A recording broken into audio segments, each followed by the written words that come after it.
Hello friends, welcome back to channel. അപ്പോൾ ഇന്ന് റിവ്യൂവിനായിട്ട് കൊണ്ടുവന്നിരിക്കുന്ന ഓൾ ടൈം ഫേവറേറ്റ് ആയിട്ടുള്ള നമ്മുടെ ഹോണ്ടയുടെ ജാസ് ആണ്. അതും 2015 മോഡൽ സിംഗിൾ ഓണർഷിപ്പിൽ 1,27,000 കിലോമീറ്റർ കറക്റ്റ് കമ്പനി സർവീസുള്ള വാഹനം ഉണ്ടോ. ഒരു പിയാനോ ബ്ലാക്ക് ഫിനിഷ് ഗ്രില്ലോട് കൂടിയിട്ടാണ് ഈ വാഹനം വന്നിട്ടുള്ളത്. അതുകൊണ്ട് വൈറ്റിന് നല്ലൊരു കോമ്പിനേഷൻ ആണ് കേട്ടോ. സൈഡ് വ്യൂ നോക്കുമ്പോഴായാലും നല്ല ക്രിസ്റ്റൽ ക്ലിയർ ബോഡി ഷേപ്പും കാര്യങ്ങളൊക്കെയാണ് ആ ഒരു സിംഗിൾ ഓണറിന്റെയും കമ്പനി സർവീസിന്റെയും ക്വാളിറ്റി വണ്ടിയിൽ എടുത്ത് കാണിക്കുന്നുണ്ട് കേട്ടോ. അതുപോലെ വൈറ്റ് ആയതുകൊണ്ട് തന്നെ ആ ഒരു പ്രീമിയം ലുക്ക് നമുക്ക് ഈ ജാസിന് കിട്ടുന്നുണ്ട്. അപ്പോൾ വണ്ടിയുടെ അലോയ്സും കാര്യങ്ങൾ നോക്കാം. അലോയ്സ് നോക്കുമ്പോഴായാലും നമുക്ക് കാണാവുന്നതാണ് കമ്പനി അലോയ്സും കാര്യങ്ങളൊക്കെയാണ്. അതിൽ ടയർ ഒരു 70% ത്രെഡും കാര്യങ്ങളും വരുന്ന ടയർ ഭാഗം കാര്യങ്ങൾ വന്നിട്ടുണ്ട്. അത് അപ്പോളോ ടയറും കാര്യങ്ങളൊക്കെയാണ്. അതുപോലെ വണ്ടിയുടെ ഇന്റീരിയറിലേക്ക് പോകാട്ടോ. ഇന്റീരിയർ നോക്കുമ്പോഴായാലും നല്ല സ്പേഷ്യസ് ആയിട്ടുള്ള ഇന്റീരിയർ ആണ്. ഹാച്ച് ബാക്ക് എന്ന് പറയുമെങ്കിൽ പോലും വാഹനത്തിന്റെ ഉള്ളിലുള്ള സൗകര്യങ്ങൾ അതിമികച്ചത് തന്നെ എന്ന് പറയാട്ടോ. Company stereo, automatic climate control വരുന്ന എസിയും കാര്യങ്ങളും വന്നിട്ടുണ്ട്. അത്യാവശ്യം സ്റ്റിയറിംഗിലെ ബേസിക് കൺട്രോൾസ് വന്നിട്ടുണ്ട്. Mirror folding, 4 door power window ഉൾപ്പെടെയുള്ള എല്ലാ ഫീച്ചേഴ്സ് ഈ വാഹനത്തിനുണ്ട് കേട്ടോ. വണ്ടിയുടെ ബാക്ക് സൈഡിലേക്ക് പോകാം. അവിടെയാണ് ഏറ്റവും ഹൈലൈറ്റിംഗ് വരുന്നത്.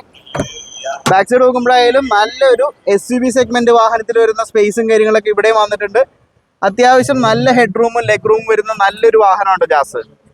അതുപോലെ ബീജ് ആൻഡ് ബ്ലാക്ക് കോമ്പോയിലുള്ള സീറ്റ് കവറും കാര്യങ്ങളൊക്കെയാണ്. ഡോർ പാഡിലും സെയിം ഒരു പാറ്റേൺ നമുക്ക് കാണാൻ സാധിക്കും. അപ്പോൾ ബാക്കിലേക്ക് വരാം. ബാക്കിലേക്ക് വരുമ്പോൾ റിയർ സ്പോയിലർ വന്ന് എക്സ്ട്രാ ആഡ് ഓൺ കൊടുത്തിട്ടുണ്ട്. അല്ല റിയർ വൈപ്പേഴ്സും കാര്യങ്ങളും വന്നിട്ടുണ്ട്. വി വേരിയന്റിന് ഒരു ബാഡ്ജിങ് കൂടെ കാണാം. ഡീസൽ ആയതുകൊണ്ട് തന്നെ അത്യാവശ്യം മാന്യമായിട്ടുള്ളൊരു മൈലേജ് നമുക്ക് ഈ വാഹനത്തിൽ ലഭിക്കുന്നതാണോ. ഈ സൈഡ് നോക്കാം. ഇവിടെ നല്ല പെർഫെക്റ്റ് ബോഡി ഷേപ്പ് തന്നെ പറയാം. ഒരു തരത്തിലുള്ള ഡെന്റോ സ്ക്രാച്ചോ കാണാനില്ല കേട്ടോ. അപ്പോൾ ഈ വാഹനത്തിന്റെ എഞ്ചിൻ റൂം കാണിച്ചു തരാം. ബോണറ്റിക്കായാലും അത്യാവശ്യം നല്ല ഹെവി ബോണറ്റും കാര്യങ്ങളൊക്കെയാണ്. പേസ്റ്റിങ്ങളൊക്കെ പക്ക പേസ്റ്റിംഗ് ആണ് കേട്ടോ.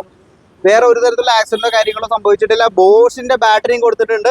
എടുത്തു പറയേണ്ടതെന്ന് പറഞ്ഞു കഴിഞ്ഞാൽ നമ്മുടെ ഈ ഒരു വാഹനത്തിന് ഒരു രീതിയിലുള്ള ഓയിൽ ലീക്കോ പ്രശ്നങ്ങളോ വന്നിട്ടില്ല. സാധാരണ ഹോണ്ട വാഹനങ്ങളിൽ ചെറിയ രീതിയിലുള്ള ഓയിൽ ലീക്കെങ്കിലും കാണേണ്ടതാണ്. ഇതിന് നല്ല ഫ്രഷ് ആൻഡ് നീറ്റ് ആയിട്ടാണുള്ള ഒരു തരത്തിലുള്ള സിംഗിൾ ഓയിൽ ലീക്ക് പോലും കാണാത്ത നല്ലൊരു വാഹനം തന്നെ പറയാട്ടോ. അപ്പോൾ ഈ വാഹനം കൊടുക്കാനുള്ള വാഹനമാണ്. ഇതിന് ചോദിക്കുന്ന വില എന്ന് പറയുന്നത് 4,95,000 രൂപയാണ്. അതിൽ മാക്സിമം ഫിനാൻസ് ചെയ്ത് തരാം. അപ്പോൾ നിങ്ങൾക്ക് ഈ വാഹനം വാങ്ങാൻ താല്പര്യമുണ്ടെങ്കിൽ നമ്മളെ കോൺടാക്ട് ചെയ്യുന്നതാണ്. അപ്പോൾ അടുത്ത വീഡിയോയിൽ കാണുന്നവരെ ബൈ ബൈ.